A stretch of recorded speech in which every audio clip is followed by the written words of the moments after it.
Now let us open our ears and our minds and our hearts to these words from the still speaking God.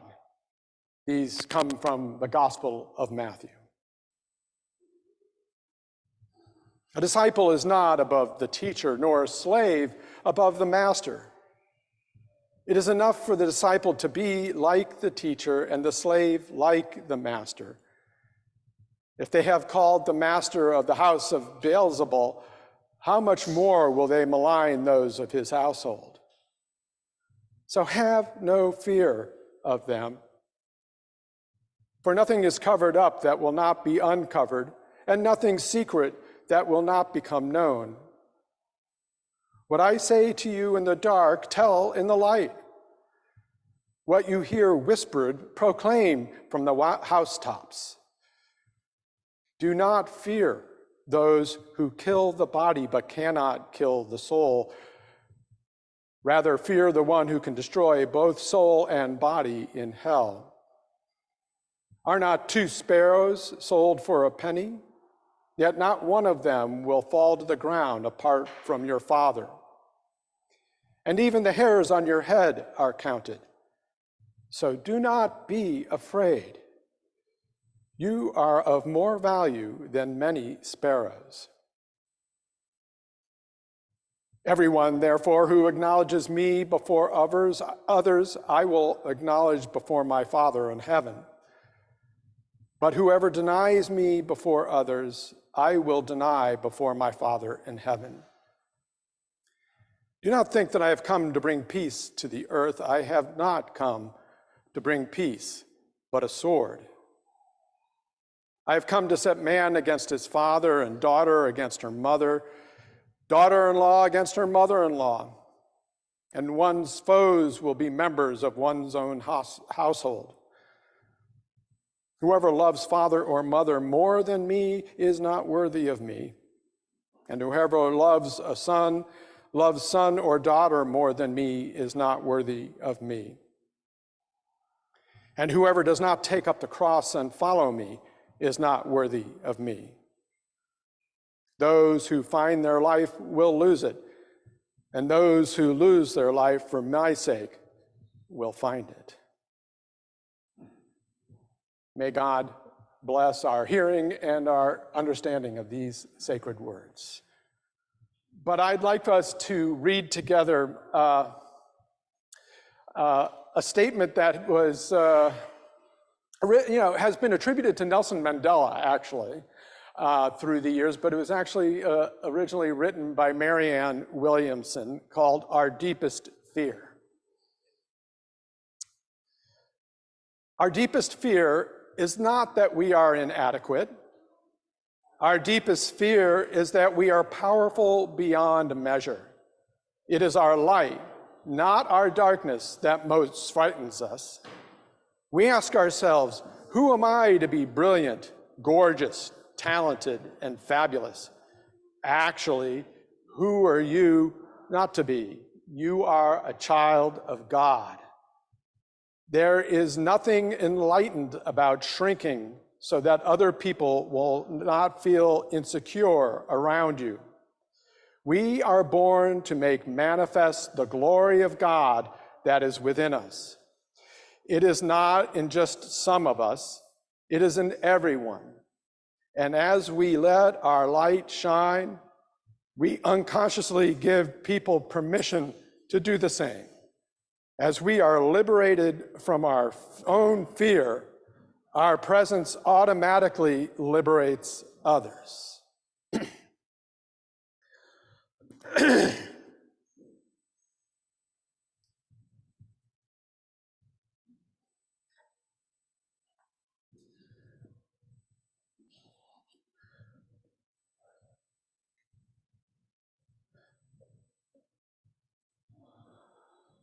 So there are 3 sports that I love. Well, and the third one sort of is 2 put into one. One obviously is riding a bicycle. I've done that since I was their age. And I still love riding my bicycle. The other In some wintertime, I love to ski, both cross country and downhill. It's one of the reasons why I live in Vermont. But probably the sport that I love most and most part of me is sailing. I actually can't remember not being able to sail.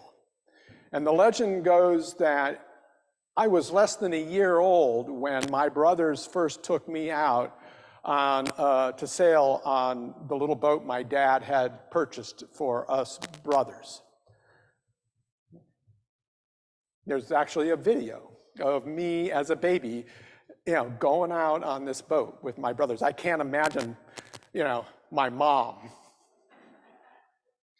But that was the first of many sailing trips that I've taken with my brothers.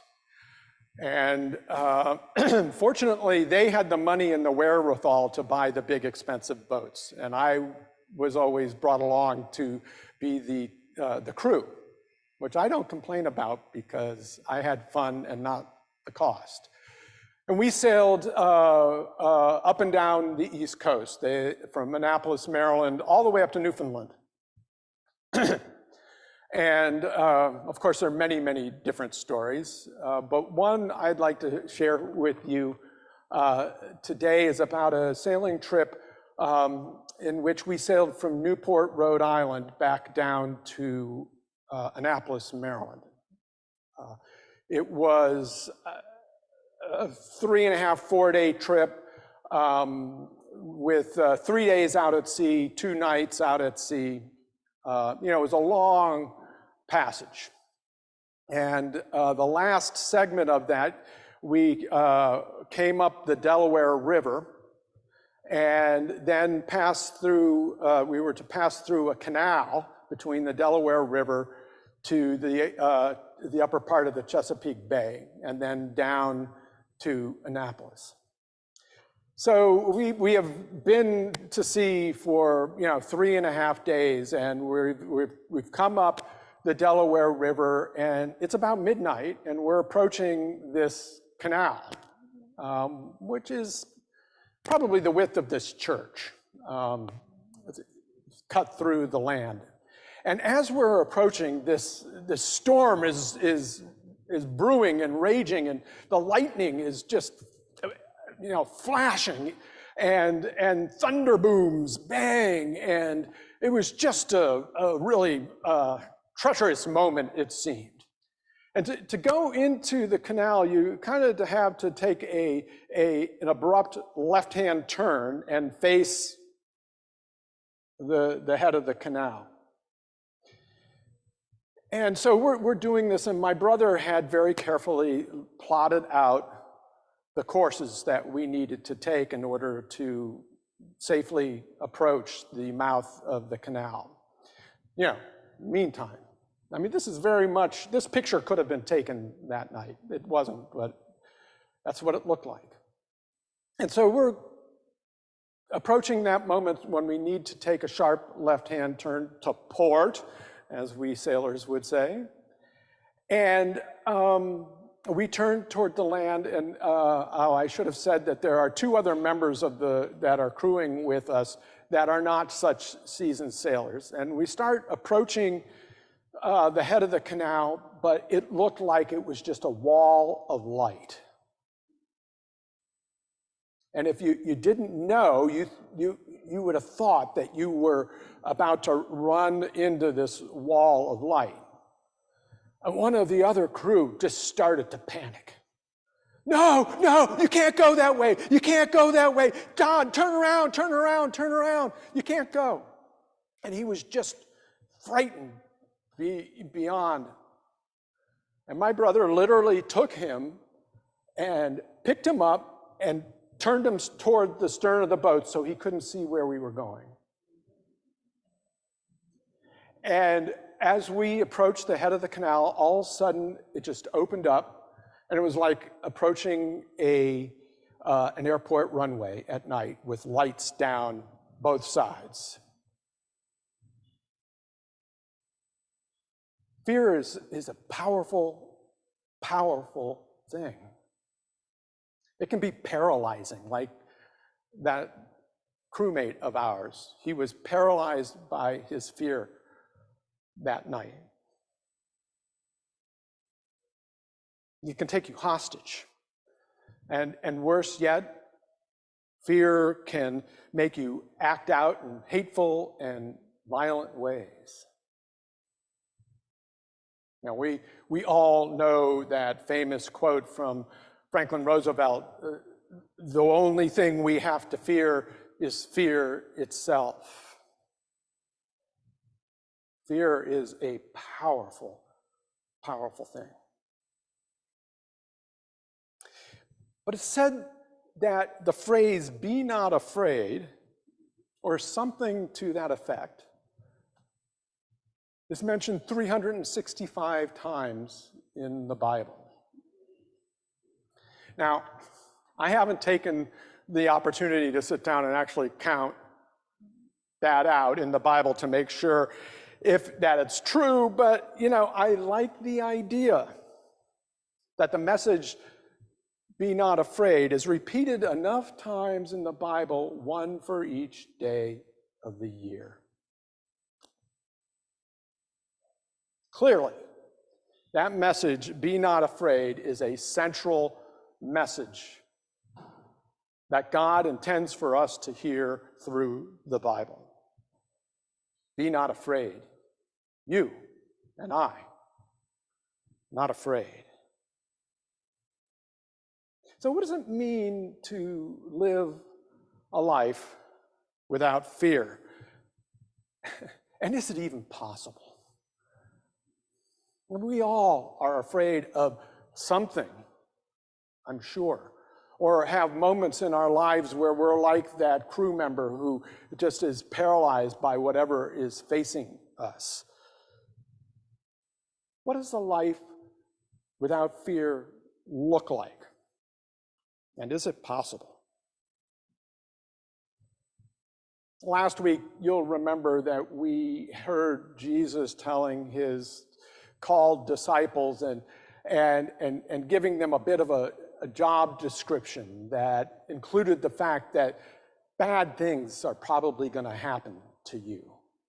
Not just bad things, but terrible things. Flogging, ridicule, even death. And this week is a continuation of that frightening job description. And he tells them, don't be afraid. Have no fear. Be not afraid. Is it possible, really, to live without fear when facing a life filled with opposition and oppression?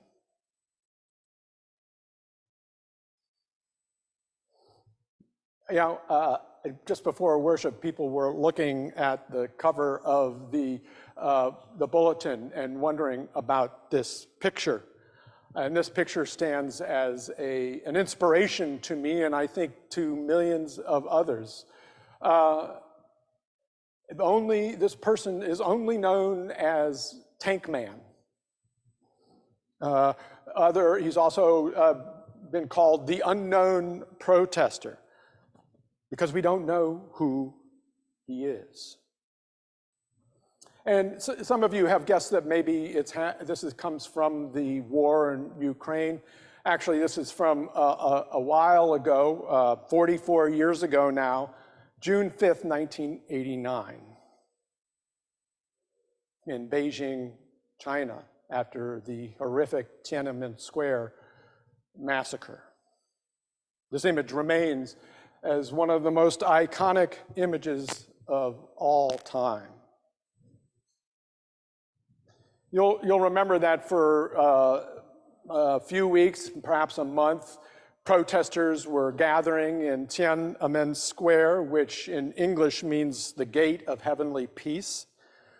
It's the central square in Beijing. It has been the central square of the Chinese capital for centuries and centuries. And thousands of young people especially, but folks from all over China had gathered to protest authoritarianism and to speak out for democracy. And on the night of June 4th, the Chinese army invaded the square and slaughtered unknown number, perhaps thousands, of protesters. It was a horrible, horrible event. And the morning after the massacre, a column of massive tanks was rolling down Chang'an Avenue, which in English means the Avenue of Eternal Peace, ironically, away from Tiananmen Square. And as those tanks were rolling down the avenue, a single man wearing a white shirt, carrying a couple of shopping bags as if he was returning from the market, appeared and stood before the column of tanks. The tanks veered to one side and he would step over in front of them, and then they'd veer back and he'd step over in front of them to prevent them from going on their way. And then at one moment he actually climbed up on that first tank and managed to have a small conversation with whoever was inside. Moments later, after jumping down off the tank, two men in blue pulled the man away and disappeared into the nearby crowd. And the tanks continued down Chang'an Avenue. There's been a lot of speculation about just who the man before the tanks was and what his fate was. Nothing is really known about who he is or what happened to him, whether he was imprisoned. Some speculations include executed. These images that we see of that man have been banned in China. And the film that enables us to see this actually had to be smuggled out in a box of tea so that we can have this inspiring image before us. This image probably has not been seen by the people of China, but it has stood as an inspiration to millions, including myself, as a moment in a life that has been lived without fear. In that moment, when that guy stood in front of those tanks, it was a moment lived without fear. He was not afraid. Now, while the course of Chinese history probably hasn't been changed much by that particular act, I would argue that the course of histories and people around the world have indeed been changed by it. It is a powerful moment, and still is. Be not afraid. Have no fear.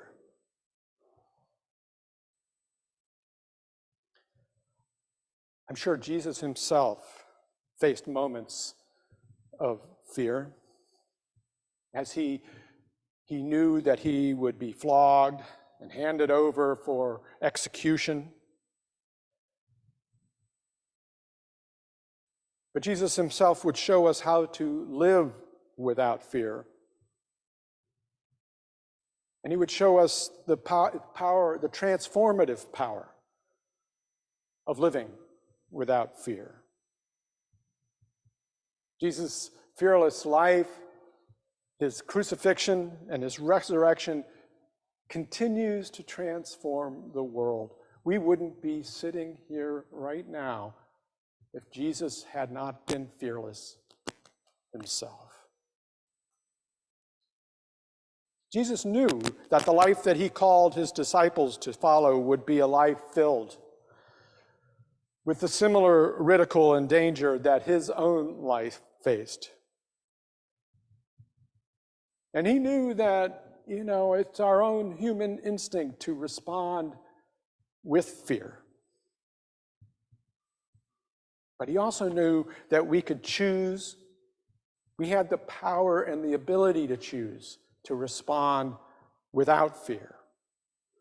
And he knew the power of a fearless response.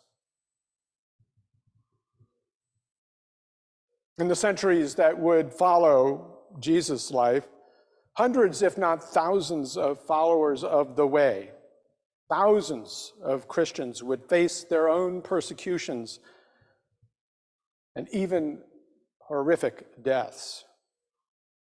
Yet they would choose to face their fates without fear. And in the end, transform the world. Now, my guess is that you and I will not face such horrific moments like massacre or execution, but I know that we each face our moments, our fear-producing moments, as we go about our day-to-day lives. Living itself is a fearful process. But God calls us throughout the Bible 365 times to live our daily lives without fear. To live our daily lives knowing that we are loved by God as God's children. And when we live out our daily lives without fear, or as Marianne Williams writes, as we are liberated from our fear, as we do that, our presence automatically liberates others. I believe the man who stood before the tanks, moment of fearlessness, has liberated others. And certainly Jesus' own fearlessness has liberated others. If we face our own lives without fear, we will transform this world. So, my friends, have no fear. Be not afraid. You are a beloved child of God. Amen.